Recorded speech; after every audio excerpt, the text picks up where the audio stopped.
Welcome to the Keen on Yoga podcast, bringing you the stories of many people who in various ways are attempting to walk the path of yoga. Our intention is to inspire your own practice and commitment to yoga beyond the mat and in all areas of life. We consider this an offering, a service to the community and labour of love. If you feel inclined, any donations are appreciated. Just visit our page and click the donate button at www.keenonyoga.co.uk/podcast. I hope you enjoy the show.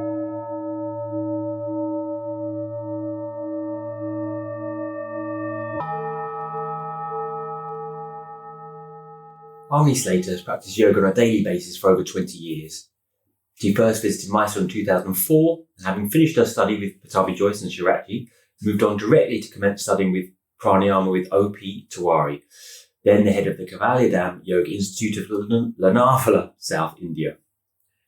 She has maintained a pranayama practice alongside her ashtanga one ever since. She's also taught a daily Mysore for many years, as well as taking care of family.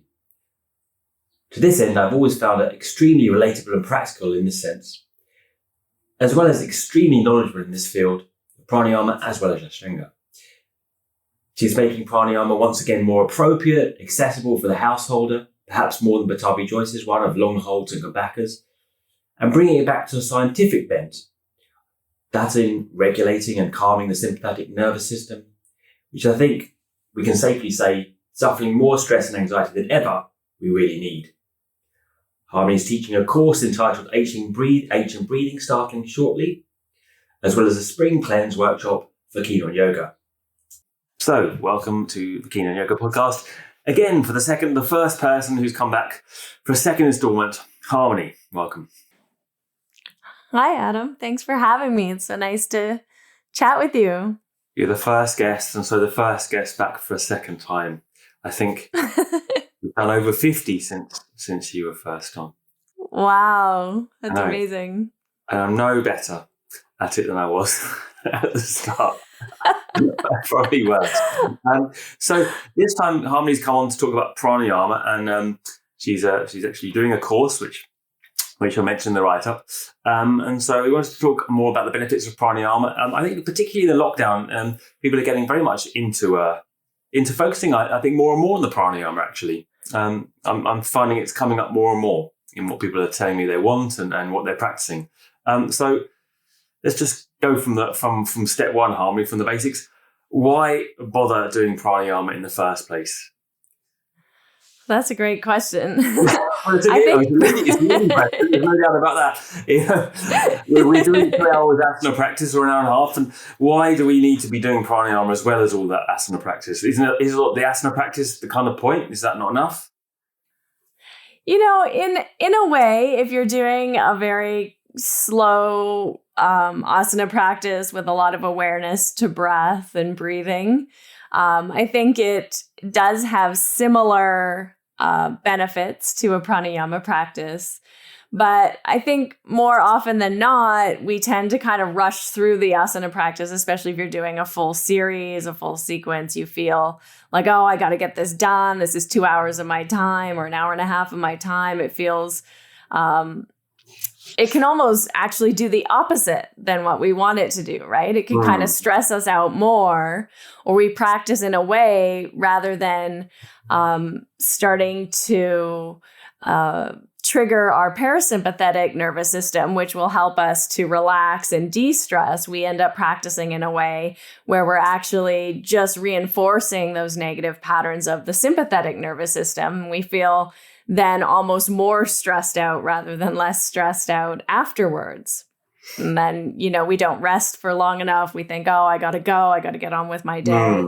So if we're able to practice in a way that's very slow and we have a lot of awareness on the breath and don't feel rushed or pressured, then definitely it's going to have more benefits than just practicing in a way that's very mechanical or rushed or feeling like you have to fit so much in a short period of time. Yeah. But I do think it's interesting, that more people are wanting to learn about pranayama and breathing. And I think it is because people are feeling very stressed out. They're starting to experience some of the negative side effects of being stressed all the time because we're at home, and all these different emotions come up and feelings. And when we have those types of emotions and feelings, and we have sort of this low level of chronic stress, chronic inflammation arising in our bodies, then often we don't even feel like doing a strong practice, right? Like you just don't have the energy or the motivation or the desire to do a strong asana practice because you're already not feeling good. So it's the yoga breathing that we know. I mean, we don't call it generally, unless we're an older teacher, we don't call it a Ujjayi breath anymore. The older teachers still do like to return to the idea of Ujjayi, but we're not calling it that. But the yoga breath, anyway, that's not enough. We need to do something, or is it we do it slow enough, or is it a precursor to understanding the pranayama? How does it fit in, what we know as breathing to what you know better, as pranayama? Yeah. Well, definitely, I still like to call it Ujjayi breathing because Ujjayi, Ujjayi just means breath with sound. It just means like with sound. It's actually not really like a Sanskrit word in a way. It's referring to like lifting up the sound jai. And so, like you would see in India, when people are celebrating or they're affirming something, they're like Jai, right? Like Hanuman Jai, like this kind of celebratory, like making a noise. And so Ujjayi just means with noise or with sound. And I think what happened is there is a particular pranayama practice in the Hatha Pradipika that's called Ujjayi Pranayama. And it's named Ujjayi Pranayama based on breathing with this sound breathing, where you're slightly constricting the glottis and you're making that sound as you breathe. And I think, Pattabhi Jois would call it Ujjayi breathing. And because it was to be breath with sound, and so we were to use that same kind of breathing. And I think somewhere along the way, Sharat decided to stop calling it that because it's not, in reference to this particular pranayama. Yeah, I suppose the early days, we were encouraged, to breathe a lot louder than we are now, right? I mean, you really were, I think, encouraged to make quite a racket. Whereas now, I mean, that's not really cool, to make a kind of really strong kind of bellows. It's definitely maybe the breath was stronger before than many people breathe now. Like now that someone does that in the room and everyone's looking around. Who's that joker in the corner breathing really loudly? They're saying to me as a teacher, "Stop them breathing so loudly. They're distracting me." Earlier teachers, people. I mean, like, who was I in an interview? So maybe it was David Swenson, or back in the kind of the Hawaii days. They were really saying, the whole room was like, very strong, kind of pumping, kind of breath sound, right? Anyway, a slight aside, but so you were talking about the calming breath, the idea that if we practice slowly, we would have, maybe some kind of segue into a more of the territory you're thinking of in pranayama. So is the pranayama there to calm or to invigorate? What's the purpose of this? Yeah, basically with pranayama practice, you're doing a couple of things simultaneously. So one of the main benefits, I would say, is that you're starting to stimulate or tone the vagus nerve. And there's been a lot of talk about the vagus nerve. Eddie talks about it a lot. But anytime you start to talk about breathing and the sympathetic and the parasympathetic nervous system, your fight or flight nervous system that shows up as a stress response, as a response to stress, right? It's not a bad thing. It's only bad if you can't get out of that system. And then the parasympathetic nervous system, which is like the brake to the sympathetic nervous system, right? It helps turn off the sympathetic nervous system and move into a more relaxed, they would say maybe rest and digest type state. So whenever we're looking at pranayama, we're working directly with the autonomic nervous system, which is the parasympathetic and sympathetic nervous system together. And so even when you look at the nadis, like the Ida nadi and the Pingala nadi, which correspond to the left and the right nostril, they're also corresponding to the parasympathetic nervous system and the sympathetic nervous system. And so we are working directly with starting to tone and balance the nervous system. When we breathe with this breath with slight sound, we're also stimulating that vagus nerve, which helps to strengthen our parasympathetic response. And then we become more able to switch out of that sympathetic nervous system. So it has a very positive effect. So really it is about calming the body and the mind. And it has all kinds of benefits like lowering blood pressure, improving digestion, increasing blood flow, decreasing blood pressure. And it helps to reduce inflammation in the body, which, chronic inflammation has been shown to lead to all kinds of autoimmune disorders like arthritis or psoriasis or lupus, asthma, thyroid imbalances, hormone imbalances. So there's so many positive benefits from like sitting and breathing and really working directly with your nervous system. Is that the way that it was originally kind of formulated? Because it strikes me that pranayama, like yoga practice, has now been very much put into the domain of practical health and practical health benefits. But the way you're talking seems to suggest that the yogis were doing it for that reason. Do you think that's the case, or do you think they were also doing it to kind of almost do the opposite in a way, to stimulate the body using the pranayama? Can it be used in that function as well? Do you see the question? Yeah, I see the question. It is interesting. Kumbakas and things like that people that, kind of you like to impress us with, holding the breath in and holding the breath out for long times. And that doesn't seem very relaxing. No. So this leads to sort of another interesting, divergence that my path took, because even though I practiced pranayama with Pattabhi Jois in 2007 and learned from him, I also had been studying since 2004 with Sri O.P Tiwariji, who was at that time the head of the Kaivalydam Institute in Lonavala, India. And his teacher, his guru, Swami Kaivalyananda, had, started the first research institute in India, researching yoga and the practices of yoga.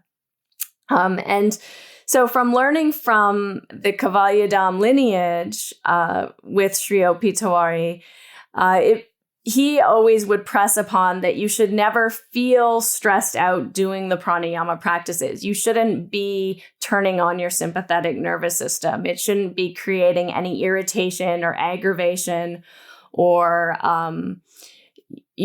stress in the system where you feel a little bit irritable later in the day even, right? It can show up not necessarily immediately, but later in the day you feel more stressed out or more irritable. Or just like your mood is a bit off. And that would be like a negative effect. And it would mean that you're pushing too hard, too fast, holding your breath for too long, or like there's something going on in your breathing practice that is putting stress into your nervous system. And the thing is you can't awaken Kundalini. So the, yoga masters of old, the ones writing the Hatha Pradipika weren't necessarily concerned, they're not writing about the sympathetic nervous system, the parasympathetic nervous system. They're not, necessarily concerned so much with the physical anatomy, but they did have this energetic understanding of the body. And Kundalini isn't going to awaken if you're out of balance. And so all of the practices is about cleansing, bringing your body into a state of balance so that you can have this deep spiritual experience. But if you're stressed out, you're not able to have a deep spiritual experience because your, body's freaking out, basically. So all the pranayama, they're all there for balancing, all the different breaths. Because I just thought, if the breath was just there to calm and balance and kind of regulate the sympathetic, parasympathetic nervous system, we would just have one long breath. We would just sit there breathing kind of out for a long period of time and relax. Or is there another side of it? Why are we doing these breath retentions? Or is that different to what you're teaching? No, definitely the breath retentions are a part of it. That has to do, with the exchange of gases like the CO2 and nitric oxide. So nitric oxide is released. It actually kind of lives in our sinuses a little bit. And so when we're practicing the pranayama, it is released in a greater quantity than just when we're breathing regularly. And what it helps us to do is it helps to enhance the amount of oxygen that is being taken up in the blood. And it also helps to open our airways. So it can be really important for people with asthma or some cardiovascular system issues, because it helps to open up blood vessels and also take in more oxygen. And then the CO2 is also a really important factor in the breathing, because it is the buildup of CO2 levels in our blood, in our body, that creates the urge for us to breathe. And so with the pranayama practice over a long period of time, you're increasing your tolerance to CO2. And CO2 can be very helpful in many ways in our body. We need it in order to take in oxygen from the blood as well. But it also helps to dilate our smooth muscles, our arteries, our intestines. It also helps to reduce histamine production. And so that helps to lower the inflammation, the inflammatory markers of the body. And it also controls our body's pH. So it needs to be, CO2 levels need to be maintained at an optimum rate. And sometimes, we think that if you just breathe faster, like by hyperventilating or doing fast breath, that you're going to get more oxygen. But it's actually the opposite happens, right? You actually end up blowing kind of off your oxygen, and it decreases the amount of oxygen that your body's able to absorb from that exchange, because you're imbalancing the CO2 levels. So it's really important to have that long, deep breath, and increasing the length of the exhalation has been shown to stimulate the vagus nerve and to increase vagal tone, and also to then bring down that stress response. And it immediately starts to increase that parasympathetic nervous system. So it will decrease your stress basically right away, which is amazing, because if you've ever, been feeling anxiety or a lot of stress, or you're feeling irritable, and you just stop and slow down your breath and create that ratio of 1 to 2 breathing. So maybe taking like a 4-second inhale and an 8-second exhale. If you can do something like that for even just 1 or 2 minutes, you will notice immediately a response in your body. And so I think there's tools in the pranayama practice that are like easily accessible at any time that will help to decrease these negative stress responses in the body, that you don't have to do an 1.5 hour asana practice to get that effect. You could just sit and breathe for 2 minutes and potentially tap into that same neurological But could we not do this in our asana practice? You mentioned at the start that the asana practice, for some people, certainly, I had it, where it kind of stirs you up more in the breathing. Could we not include some kind of pranayama-esque aspect of breathing in the asana practice, or is there something we can learn from the pranayama and from the way that you're talking to include it in the asana practice so that the breath is adequate, right? We shouldn't be going away from an asana practice being more stirred up. So maybe for some people, it should be a longer out breath, for example. Yeah, I mean, I guess if you're in a position or a posture where you're really challenged, it would be of benefit to really focus on your breathing and to make that exhalation a little bit longer. I'm hesitant to say that you should change the way that you're breathing in the asana practice because, Pattabhi Jois and Sharad have both been very adamant, that the inhale and the exhale should be even in length. So, I'm not going to suggest otherwise. If you're practicing a traditional ashtanga practice, then you should definitely keep the breath even in length. But slowing the breath down, Pattabhi Jois would say you should breathe in like a 4-second inhale, 4-second exhale, like that, so that it's not so slow, That's pretty slow. But it's pretty slow, right? It's pretty slow. Yeah, absolutely.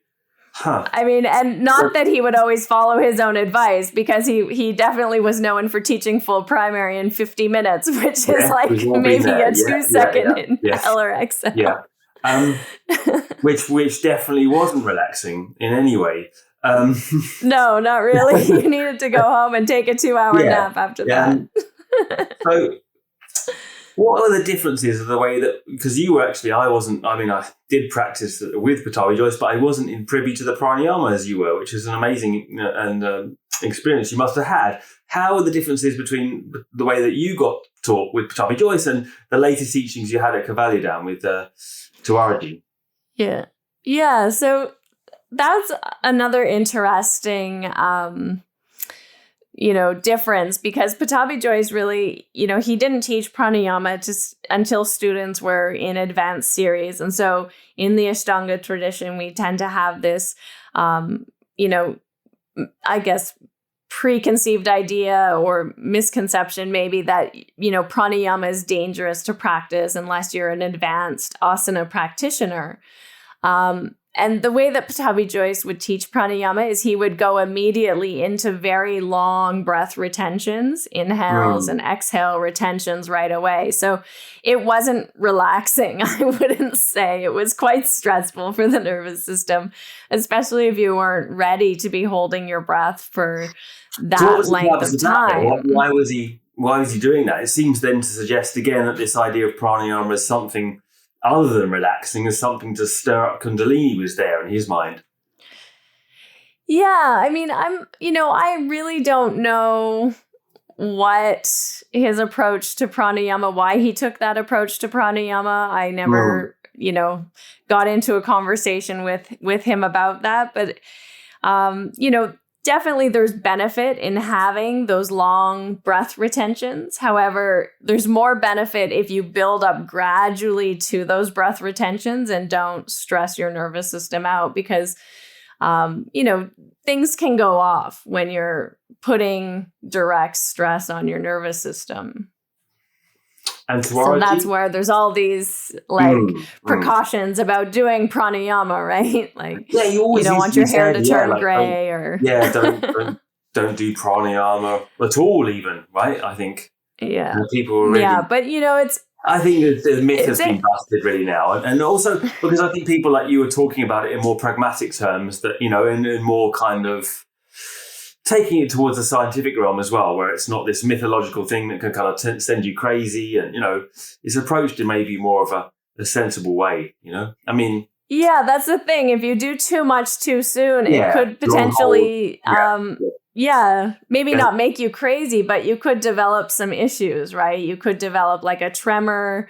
You could develop coughing or chronic hiccups, or like disrupted breathing where you're like, gasping for breath every once in a while. You could develop some physical issues, digestive issues, different like irritable bowel type issues.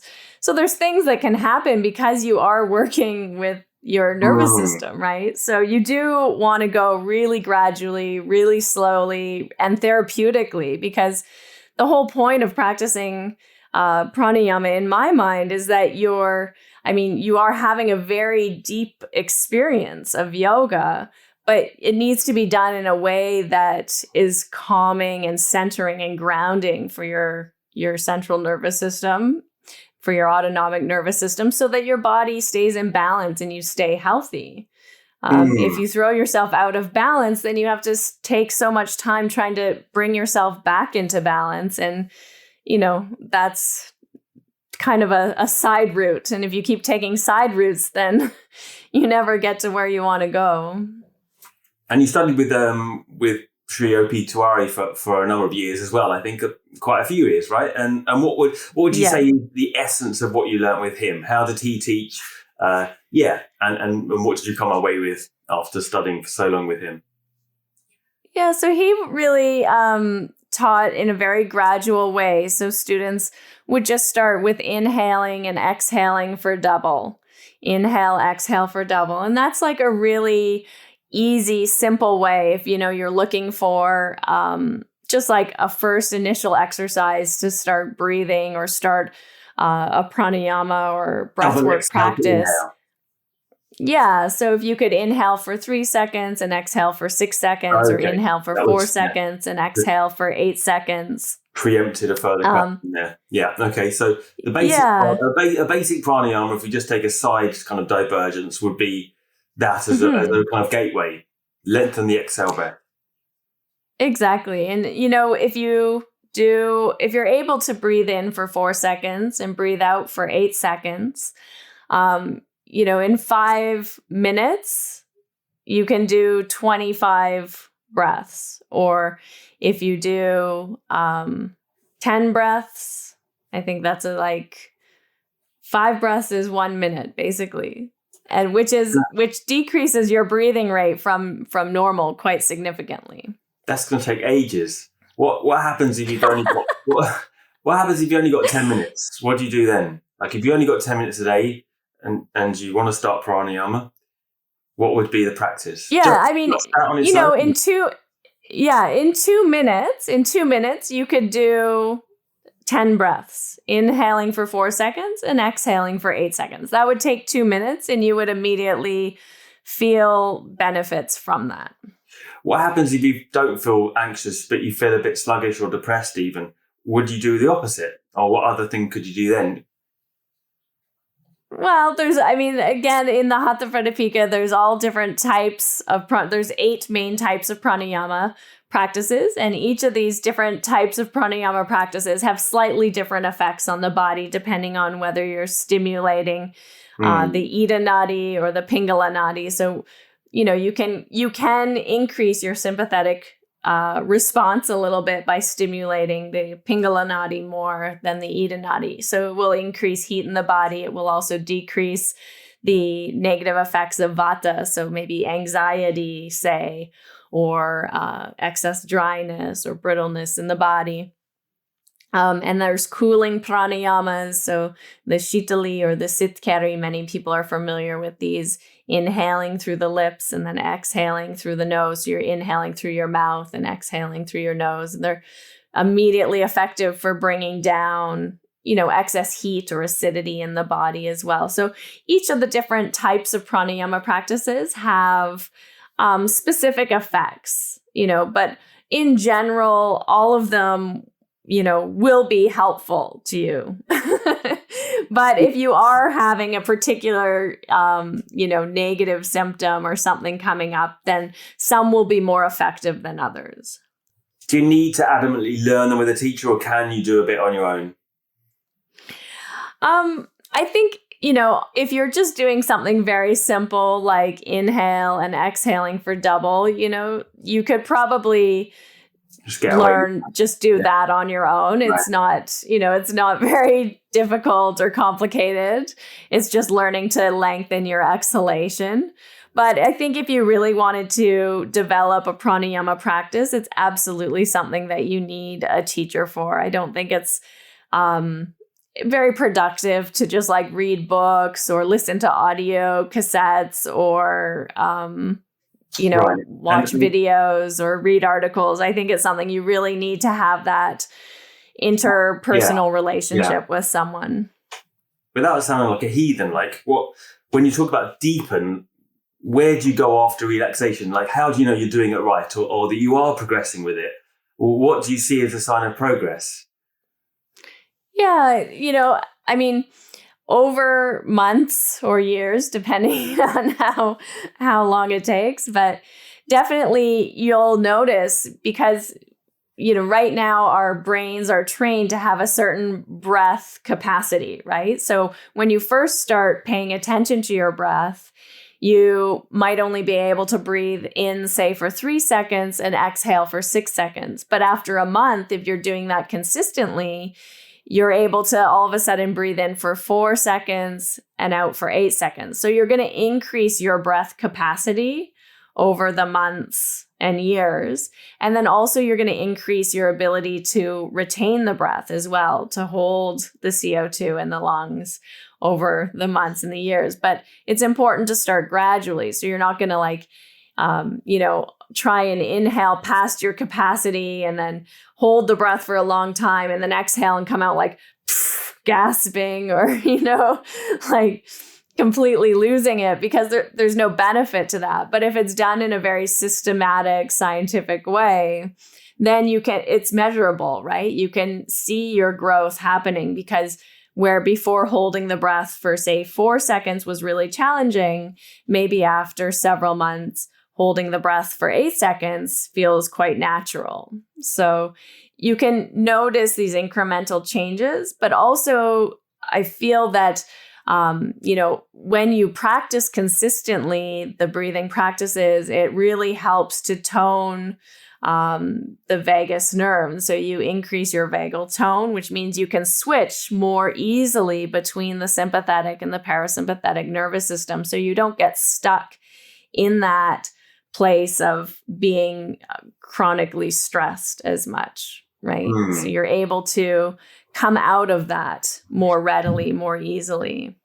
And when you talk about, kind of developing a longer breath or holding the breath in more, this is the benefit of decreasing CO2 levels and increasing oxygen levels for the body and the blood.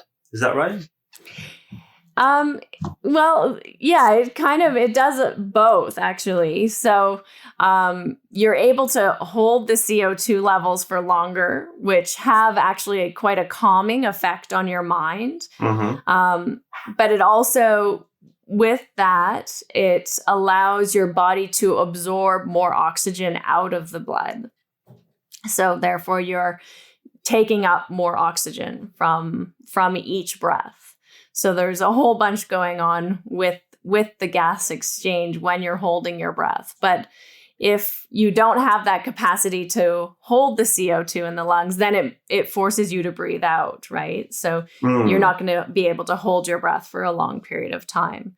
And of course, there's all kinds of mystical states and experiences. And this is where you get sort of the Kundalini awakening or this Shakti energy awakening through being able to hold your breath in a safe way for longer periods of time, where you get these Kaivalya kumbhakas, which is sort of being able to retain the breath without inhaling or exhaling in a suspended state, again, without feeling the need to breathe.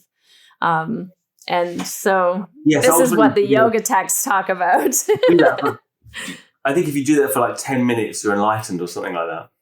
If you can, yeah, I'm not sure. How many minutes can you hold your breath for? For me personally,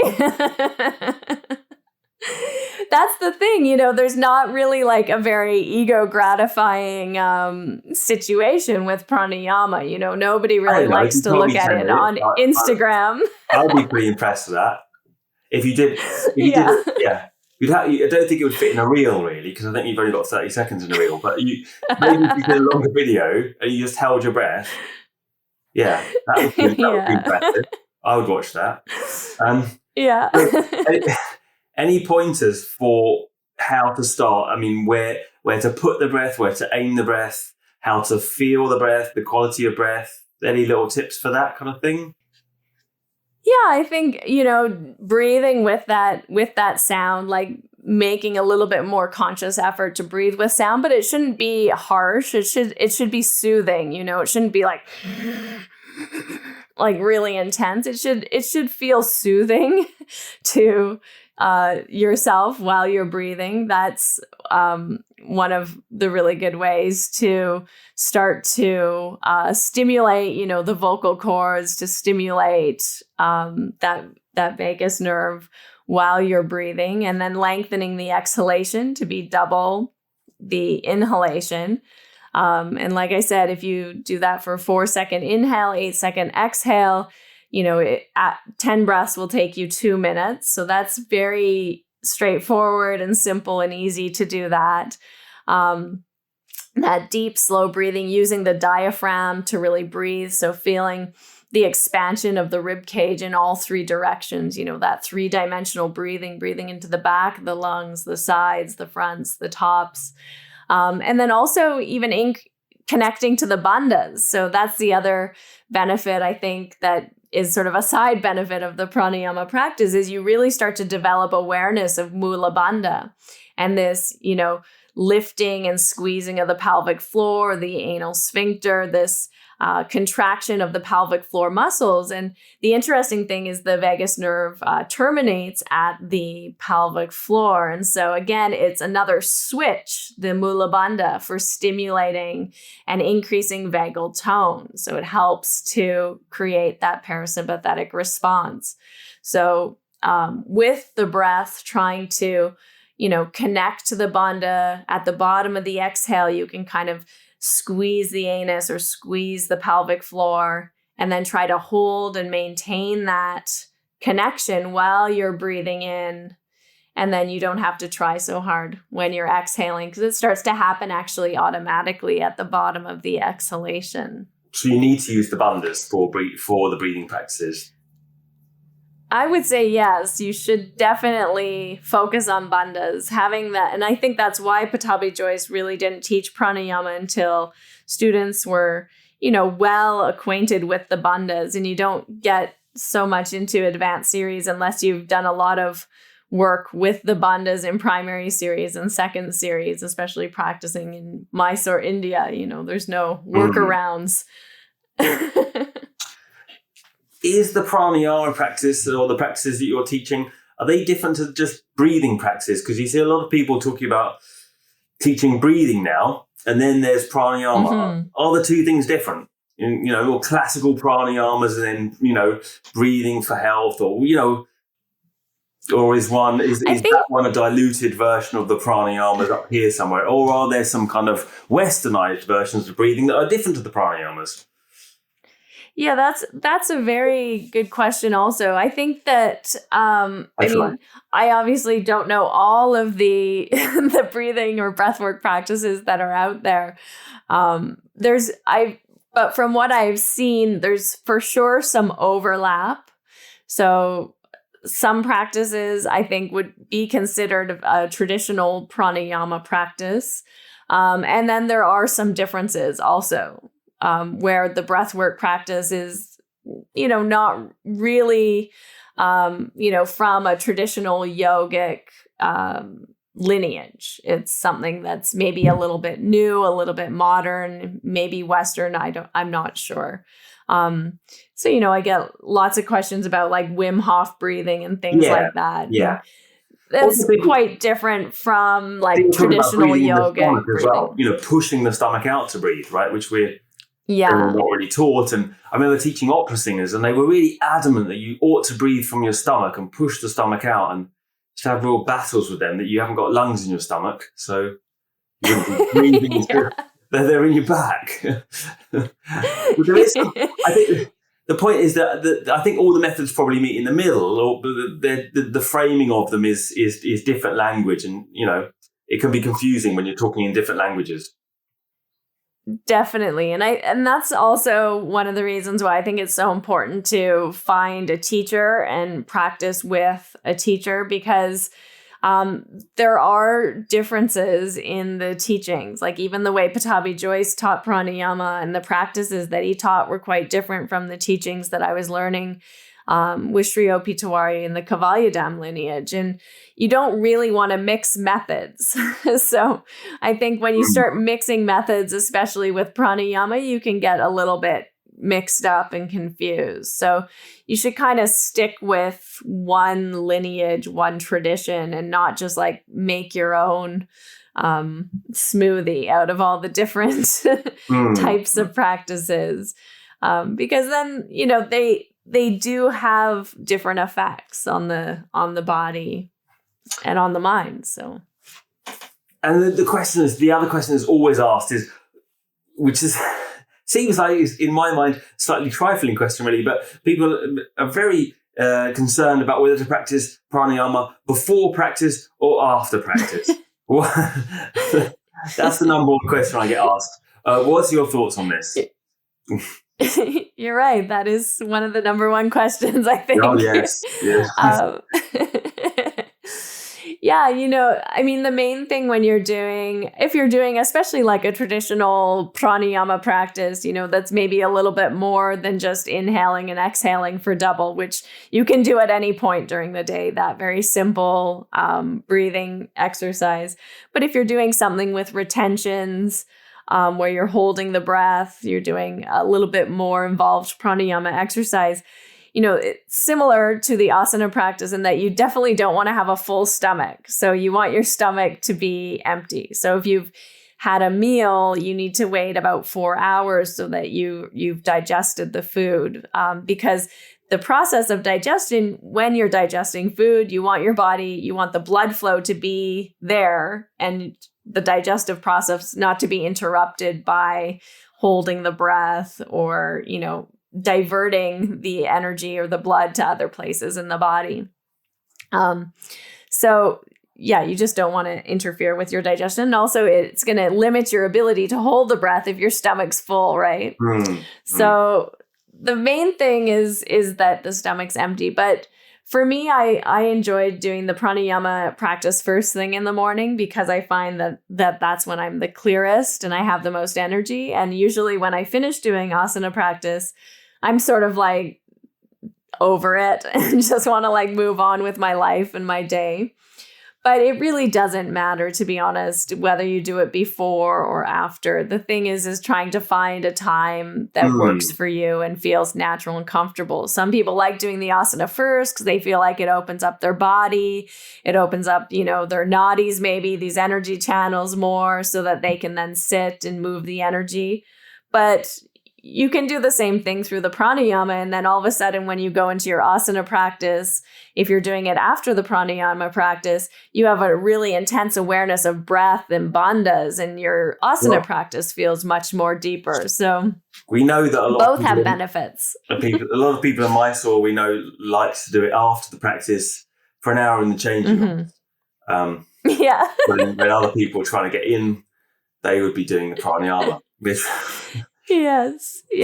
Very Pattabhi Jois usually taught it after the pranayama or after the asana practice. Yeah. He taught pranayama to do it afterwards. So, but it's like, not necessary. What kind of time span are we looking at here? If you've only got like an hour and a half and you're already like up to your max in terms of how much asana you want to do is an hour, you know, say, how do you fit it in? How, you know, you've got an hour and a half time, you want to do an hour and a half asana, but you can't, you know, like, how should the split happen, you know? Or you know, do we need to do pranayama for sure, you know, like, or is it a choice situation? Or if you're doing asana, do you really need to do, how essential is it, would you say, after how many years you practice, you know? Well, you know, I always think that it's really important that you go with where your heart's leading you. So, you know, if you're feeling called to sit and do a pranayama practice and move more into that fourth limb of the ashtanga path, then I think it's important that you follow that leading and make some time for it. But of course, like with everything, every practice you do is going to take time, right? So, we want to do the chanting, we want to do the meditation, we want to do the pranayama, we want to do the asana, but not many of us have 4 hours a day to practice yoga, right? So you kind of have to figure out which practices are creating the most benefit and what's the minimum amount of practice you need to do in each area in order to get those benefits, or get the effects or the results that you're looking for. What do you reckon? Start off with like 10, 15 minutes a day, or in like ballpark figures, Yeah, I think 10 minutes a day is quite good to start with. Yeah. What is the ideal time of pranayama in your? Well, it really depends. It depends on each person and what their commitment is to their practice. And also, of course, as your breath length increases and as your breath holds increase, right? The length of the practice also increases. Oh, right, because you've been holding your breath so long, it can take you hours now. You're so good at it. No. But yeah, you have to kind of, it's going to grow naturally. That's the thing. So if you started with 5 or 10 minutes, you could do the same practice, but over time it would probably end up growing to like 15, 20 minutes. Right. And finally, you mentioned to me before that you've had personal experience with helping conditions using the pranayama. Do you want to mention your personal experience with that? Yeah, sure. I mean, this is something that I'm teaching a workshop for your students and whoever else wants to join on May 15th. And it's about purifying and resetting your practice. And so we're going to look at some of the kriyas, so some of the cleansing techniques, which are also precursors to developing a breathing practice. So like nali or even neti, of course, can be helpful, right? Where you're cleaning your sinuses. And then different pranayama practices, but also changes in diet and just starting to understand what increases or what contributes to chronic inflammation in the body and how chronic inflammation creates problems for us. Right. So, for me personally, when I was traveling a lot, I started to kind of build up this chronic stress response, which shows up as inflammation in the body, which is like swelling and tenderness and just like feeling really thick and sore joints and not sleeping good. I mean, I wasn't sleeping good because I was changing time zones a lot. And so, the cortisol levels, which are the stress hormone, when they increase and don't go back down, then it starts to build up this, inflammation. And so I was having all kinds of issues coming up with like, especially my joints, a lacking range of motion and swelling. And if I got injured at all, it would like take forever to heal. And sometimes it wouldn't even heal. It would just stay swollen. So, working more directly with the breathing and the pranayama, changing my diet a little bit, taking out some foods, putting in more of other types of foods, and then also doing a bit more chanting, looking at ways to really stimulate the vagus nerve to increase vagal tone, to decrease inflammation in the body. Practicing asana in a way that was like a little bit more gentle and less athletic. So all of these little tweaks really in my own sort of routine really helped to change that level of inflammation. And all of a sudden my joints were like coming back down to a normal size because they were all swollen. I couldn't even like put certain rings on my fingers anymore. My ankles, which were like incredibly painful, I couldn't squat in Pashasana at all, started to like come back down to a place where I could at least like squat without pain. Right. There was all kinds of really intense physical things that I was experiencing that I'd never experienced before. So it kind of pushed me. Well. You use certain breaths, and definitely. You mentioned the foods as well. People always say, "Oh, don't eat dairy. That's very bad for breathing." Is that it gives a phlegm? Or that are there any food? There's quite a kind of tantalizing mention of the food there. You didn't allude to foods that help or hinder. What specifics on that? Well, one of the things that's really helpful is increasing the omega-3 fatty acids. So, if you're vegan, this can sometimes be a bit of a challenge because mostly omega-3 fatty acids are found in fish or fish oils. But, you can find vegan sources in flaxseed. But that was really helpful. And also I ended up I did a bit of an elimination diet for a month where I cut out all grains, which again, if you're vegan or vegetarian can be really challenging, especially because if you're not eating rice or, any kind of grain at all, not quinoa, nothing, which was surprising to me because, I wasn't sure that was really the problem or that would really help. But it actually, I think, was one of the things that really helped. So taking out all grains and taking out all dairy. And what else? Oh, and then oils. So using only like the oils that are high in omega-3s and decreasing the ones that are high in omega-6s. But also you can, like olive oil is good. But like most vegetable oils are not so good. So, and of course, trans fat, all those types of things. So it was a month of just really sort of fresh vegetables and some tofu and tempeh and things and sugar and decreasing sugar. I took out all the sugar also. So that was another thing. Again, if you're vegetarian, it's like you're not eating any fruits now. You're basically eating salads. Yeah. And a lot of cauliflower and broccoli. That's pretty interesting. But that was really helpful. Like an anti-candida diet in a way. Exactly. Yeah. So it's pretty much the same thing because candida feeds off that sugar. Which, shows up, our body synthesizes the grains into sugars, right? So, yeah.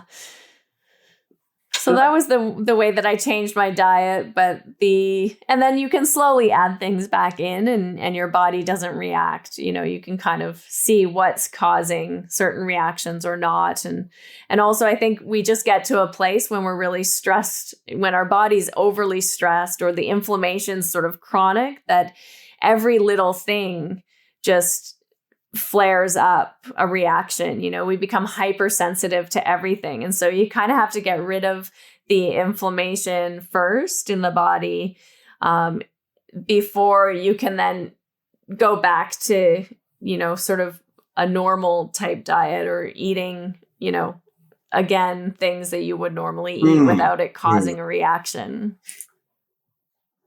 Okay, just to finish off, I've got a personal question for you. I was just thinking, my mum, if she's listening, she has listened to some of them. So if she's listening to this, hi mum. And she always told me, when I sit to breathe, I feel anxious. And I immediately feel anxious when I focus on my breathing. I don't know. I didn't really have an answer for her. And I wondered if someone just feels very reluctant, to commence the pranayama practice proper. Are there any tips? But I kind of felt like it would be good for her as well. Are there any tips to kind of, or maybe asanas that you could breathe in to take the emphasis off the actual physical idea of breathing? I think she felt she was just going to suffocate or something. Yeah, that's fascinating. I definitely know some people, have a lot of anxiety that come up. When they start breathing, it comes up worse. I think that was the message I was getting. Yeah. Yeah. There's one breathing exercise, Ujjayi Pranayama, that could be helpful where your inhale And then you exhale with the humming sound. Okay, it's quite soothing. Like the humming bee, yeah. It's like it has a similar effect to even just chanting Om, or even just chanting, but that sound from the Om. So that humming bee can be quite soothing, and you don't really think of it as breathing in a way, right? You think of it as humming. And so you're taking a nice deep inhale and then just exhaling with the humming sound for as long as you possibly can. And do that maybe 10 times, right? And that'll probably take you 2 minutes.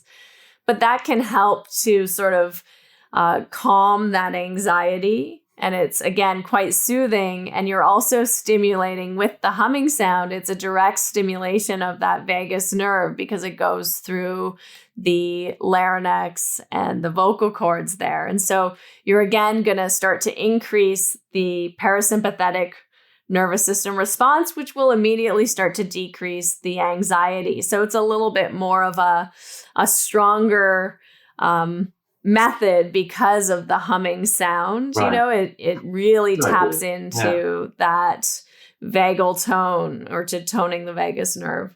And then she could also, another thing is like the loving kindness or the metta meditation is another nice way to kind of ease into pranayama practice if you're not really wanting to practice pranayama, or if it makes you feel anxious. Just sitting and just, your breath will naturally start to become slower and longer, and, repeating the loving kindness, whatever works for you. May I be filled with loving kindness. May I be well. May I be peaceful and at ease.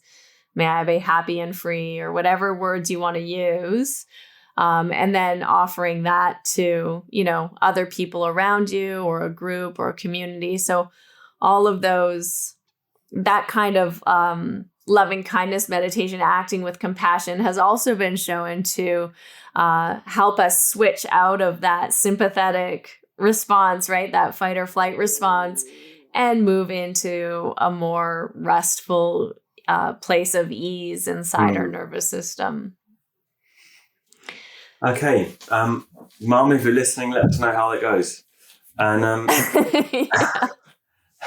Harmony, I think that's fantastic instruction of the pranayama, and we shall certainly look forward to doing your course, and I shall give links in our write-up for that. So thanks. Thank you so much. Yeah, and I'm excited to come and teach the workshop with you guys on May 15th. And we'll be doing some of these breathing techniques there, and some practices to just sort of to experiment with what could be a holistic ashtanga yoga practice, outside of just plain old primary and intermediate series or advanced series.